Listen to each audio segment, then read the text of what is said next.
Hey everybody, and welcome back to another video. Today we are reacting to the greatest speech in American history delivered by Abraham Lincoln at the Gettysburg Address.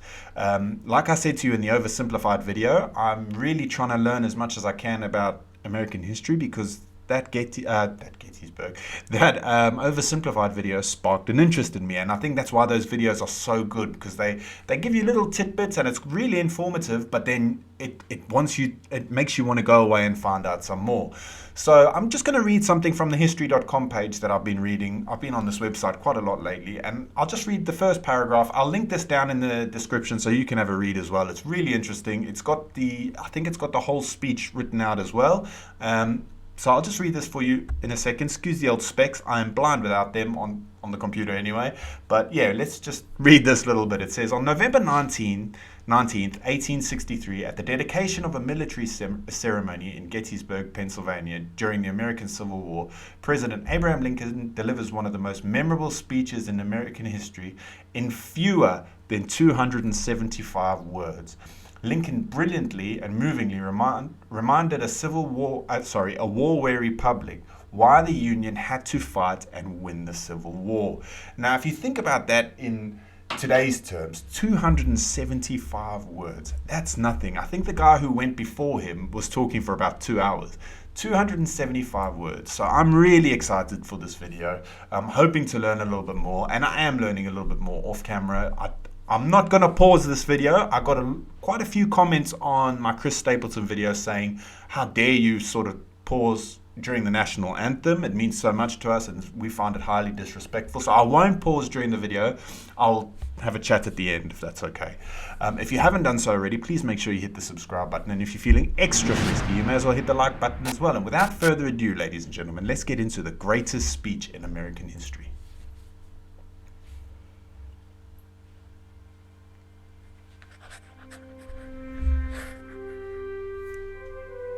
Fourscore and 7 years ago, our fathers brought forth on this continent a new nation, conceived in liberty and dedicated to the proposition that all men are created equal. Now we are engaged in a great civil war, testing whether that nation, or any nation so conceived and so dedicated, can long endure. We are met on a great battlefield of that war.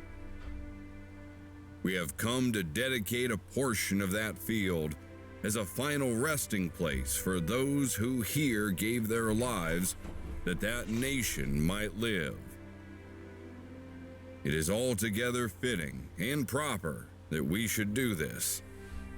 But in a larger sense, we cannot dedicate, we cannot consecrate, we cannot hallow this ground. The brave men, living and dead, who struggled here have consecrated it, far above our poor power to add or detract. The world will little note, nor long remember what we say here, but it can never forget what they did here.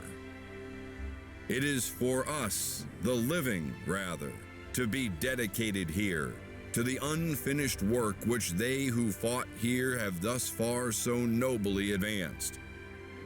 It is rather for us to be here dedicated to the great task remaining before us, that from these honored dead we take increased devotion to that cause for which they gave the last full measure of devotion. That we here highly resolve that these dead shall not have died in vain.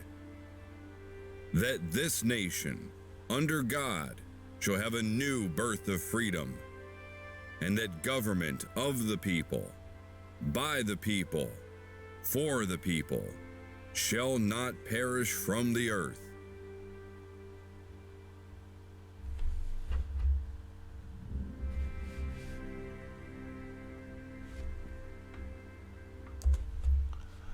Well, I'll tell you what, it moved me.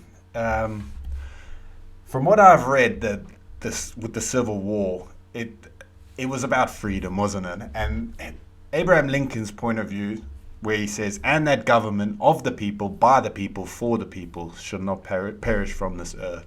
And I think that's why, I may be wrong, I think that's why the Americans are so patriotic. They hold their government accountable. And I think everybody should hold their government accountable, because the government is put there by the people, for the people.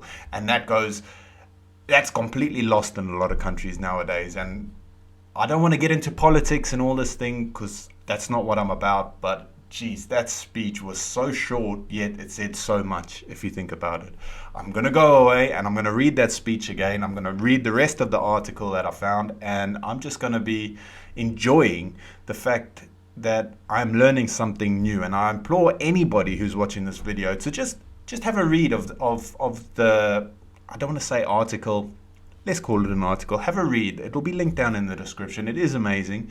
And just read the speech for yourself as well, because I think even you, if you're not from America, you will be moved by a speech that you can imagine the feeling of the people, the war-weary people. It said in that little snippet that I read, they were over it. They were not over it, the war, but they were just like so weary of the war. They had enough.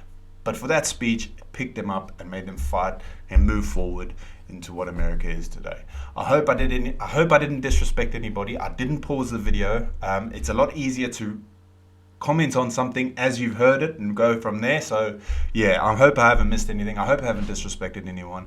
And I just want everyone to have an awesome, blessed day. And yeah, I will see you in the next video. Peace.